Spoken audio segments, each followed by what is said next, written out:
Ladies and gentlemen, boys and girls, children of all appropriate supervised ages, outside the dilapidated Castle Grayskull in front of the dust bunny-filled Snake Mountain in the Hobo Jungle, I bring to you another Reno McDallas review.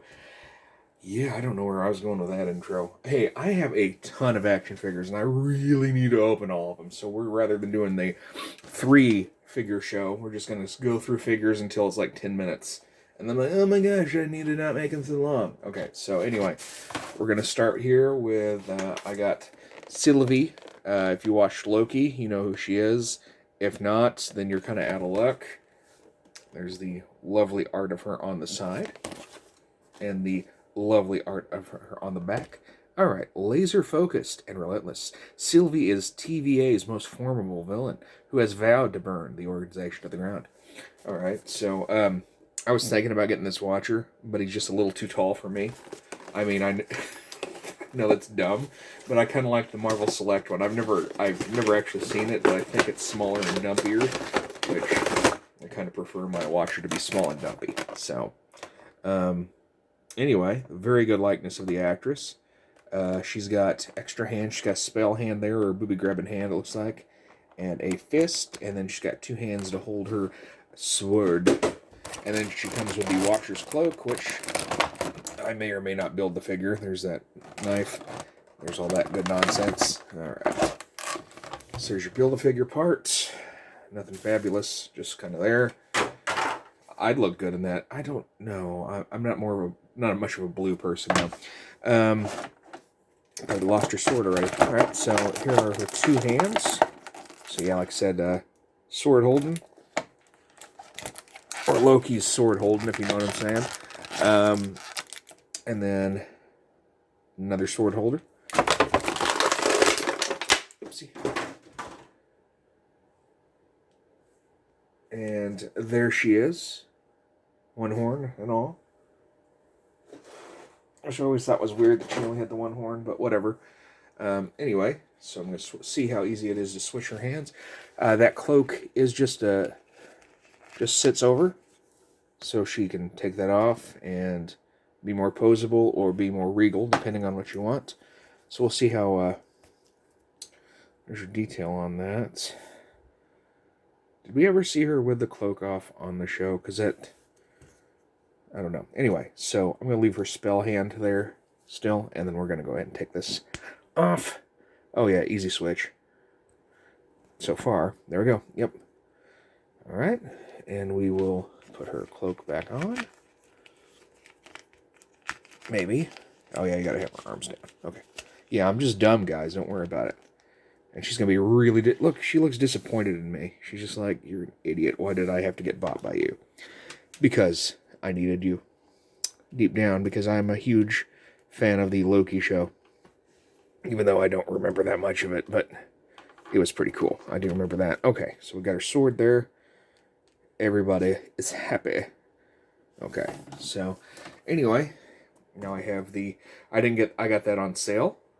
They had like a 30% off thing at GameStop. I think 30 to 10%, and he was a 10% off figure. So, anyway, on the back it says, here we go. As the villain Electro, Max Dillon wields full control over electricity in his never-ending quest to defeat Spider-Man. Yeah, I wish I would have bought all of these figures when they came out. And I was like, oh, I don't really care about Spider-Man that much anymore. I'm old and stupid. No, actually, I just didn't have money at the time. I was trying to get other things. So I'm going to pop this guy open. At some point, hopefully, I'll be able to find that Spider-Man in package again. And have him, and leave him in package. So, he comes with Electro hands. Or it's the world's longest fingernails thing, like from that episode of, or excuse me, from like the Jackass movie where Steve-O drinks beer from the dude's fingers. He's like, it's a meal time. And then he pours beer down it and Steve-O pukes. Listen, if that doesn't make you stop drinking, I don't know what would. But anyway, so here's Electro. He's very, very broad and yeah. So there we go. I mainly got him because I've been watching Djibouti dubs, and the rhyming Electro is my favorite thing, and that will probably end up being a feature on future Savage Skeletor episodes. So anyway, yeah, all in all, great figure, your standard Marvel articulation. He does have a peg in the back. I'm not sure if that's from a different version of this figure, had extra stuff. I don't know. Don't ask me. I just work here. So that's the main two figures I've got. Further figures that I have are from gifts and from this place called Ollie's. Apparently, a lot of you know what that is, and we've just got one. So, but anyway, so I just started to open a figure without even looking at it. So here we go. Here is the Skelegod back of the box. I'll read it real quick. Skeletor lives his life with a singular purpose, to control the unlimited powers of the entire universe. Time was after time, the Bane of Eternia was thwarted by He-Man and the heroic warriors. What kind of monster would be unleashed should they be unable to stop the Lord of Destruction? Surely a raging storm of horror and terror, even the bravest dare not imagine. Okay, so, yeah, Skelegod. So this is what happens if Kevin Smith has a heart attack and thinks that he should write for He-Man. No, I'm not. It wasn't bad. It wasn't bad at all. It could have been much worse. It wasn't the woke mess that these friggin' people harped on about. And even if it was, you guys gotta remember, is there are an infinite amount of stories of He-Man and Skeletor, not just in official storylines or anything, but in kid canon. And you know what I mean by kid canon, right? That's when you were a little kid and you were playing with your toys and you came up with a story. That's kid canon. And you know what? It's multiverse, baby. All that stuff happens.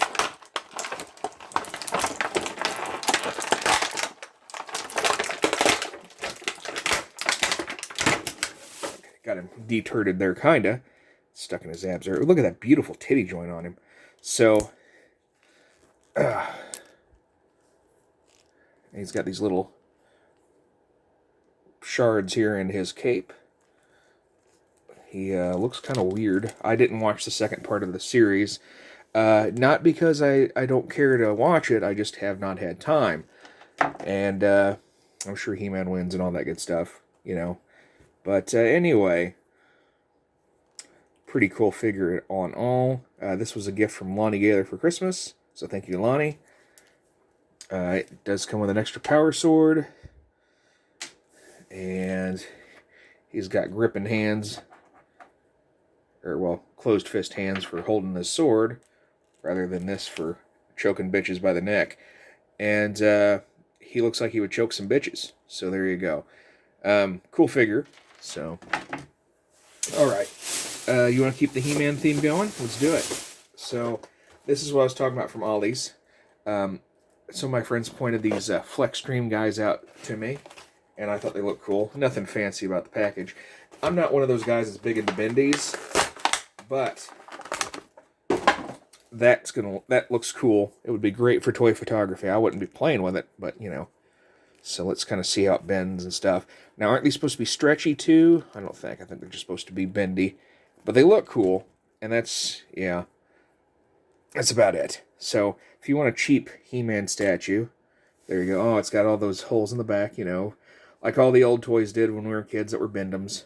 So, never been a fan, though. I had a couple as a kid, and I had Lonnie Gaylor gave me a Punisher one that said looked like me, but it's up somewhere. There's the Skeletor. And just so you know, I didn't pay full price for these either. They were on sale 30% off of all toys. So I had to get these. So here's, of course, the Skeletor. Beautiful Skeletor. I love this thing. I actually bought Skeletor, and I was going to buy Skeletor just by himself. I was like, no, I'm going to have He-Man too. So I got them both. So, but I think He-Man knows because he kind of, like from an angle, he's like smiling. But other angle like that, he looks sad. And I think he might be sad because he knows it. Listen, don't be sad. You're part of a fun collection. And you'll probably get used in action figure photography, which is more than some child chewing on you. So speaking of children's chewing on things, what are we at? 8 minutes? 9 minutes? It says 9 minutes. Okay. I had to put my hand over to see. Yeah, I got 30% off of Jar Jar Binks. And just for the lulz, I got him. So let's have a look at the Black Series Jar Jar Binks. A clumsy, well-meaning Gungan outcast on Naboo, Jar Jar Binks struggled to prove his worth throughout his life. Yeah, and he failed miserably, right? Is that what we're going with? All right, so go ahead and pop that open. It's funny that Jar Jar isn't the worst thing about Star Wars anymore. It's both the new movies and the people that are complaining about the new movies and the people that are defending the new movies. That all of them, all three are awful. Just watch Mando and pretend the other stuff didn't happen. That's what I'm doing. Again, make your own canon, right? Alright, so what I'm doing right now, you can't really see me. I was sorry about that. I was trying to put his staff together. His rod. So there's that thing. Alright. Here's the mace thing. Dude, I haven't seen Phantom Menace since like the 2000s, alright? I don't ever want to see it again.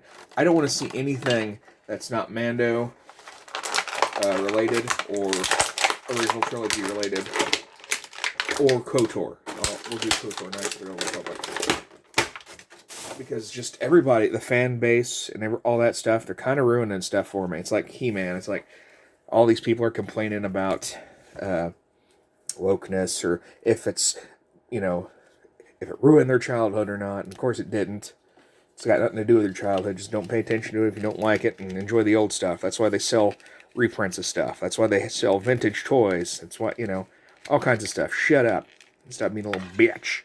Alright, so anyway, Jar Jar, I don't really want to put his accessories in his hands, because I really don't care that much. So yeah, if you like Jar Jar, buy this figure. If not, don't worry about it. He's got a titty joint. Look at that.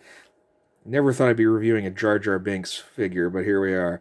So yeah, I mean, it's a great likeness. I'll give it that. It's a good figure, but it's Jar Jar Binks, and I'm sorry for that. But don't worry, buddy.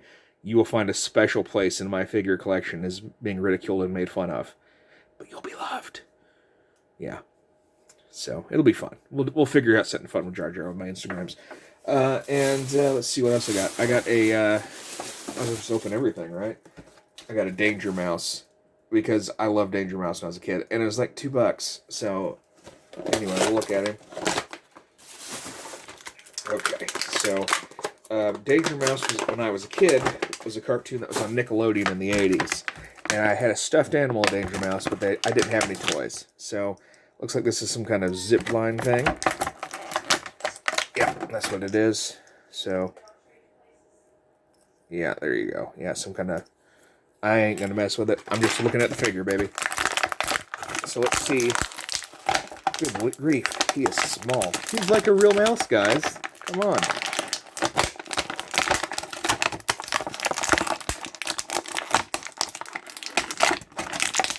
Alright. Oh, no, I knew that was going to happen. Yep, he fell and fell apart at that. So, this is obviously not a good, well-made figure. Sorry, buddy. Who made you? Was it Jax? Was it... I can't even read it. But anyway, so here's Danger Mouse without his legs. That's awful. Truly awful. Oh, there we go. That one snapped back in. When I throw this guy at Castle Grayskull, he's going to explode, right? I mean, I kind of don't want to at this point. I feel bad. But anyway, that's all the figures for this, what the hell am I doing? I need to clear up some space. Action figure spectacular show. So, if you don't know... and you're new here, which you probably aren't, figures will be thrown against the door to Castle Grayskull to see if they can bust in. If they bust in, Skeletor gets the power, and they get told that they are the greatest action figure ever made. So, starting with poor Danger Mouse, I'm going to feel bad if he explodes. So, I'm going to try and do this right. He didn't explode. Well, he didn't get in either, so there's that. Alright, Electro, what was it? I was going to think of one of the rhymes he said from the Djibouti Dubs, but yeah, just go watch Djibouti Dubs, they do it better anyway. Alright, ready? It's the episode with Electro, so all of those are actually good where they do old cartoons, so. No dice, but good landing. Stuck that landing. Okay. Sylvie, if you can't hear it, Mrs. McDallas is upstairs playing Dead by Daylight and getting mobbed by a killer, probably. Alright, ready? And... no dice. Oh no, my best friend fell. This is my best friend, by the way, guys. This is my best friend. His name's Andrew Garfield. He is my best friend. I don't want anyone to like, you know, I might not be his best friend. I mean, he may not admit it, but he's my best friend. I mean, look at it. That figure that doesn't really look like him. That's my best friend. Okay, so speaking of people that need friends, Jar Jar, wouldn't it be that Jar Jar's going last, just in case, because it would be just my luck. Okay, so this is Skelegod going against the door. No dice. Big He-Man can't use his power sword to get in. Ooh, he bounces good because he's rubber. All right, Skeletor. No dice, so he's not his own favorite superhero character. All right, Andrew, you're my best friend. You got to do this. Ready? Oh, well, my best friend sucks, but I still love him. He's still my best friend. And, well, Jar Jar, let's see if you can go for the win. I missed. Oopsie. Maybe it was on purpose. Maybe I'm afraid what happens if it means for humanity if Jar Jar gets in. Be a hell of a way for 2021 to go out. All right, ready? No dice. All right, guys. Well, thanks for watching. Whatever is this, 132, 133, something like that. I don't know. It's a lot of figures. Thanks for watching. I appreciate it. Be good to yourselves, and remember, free the figs.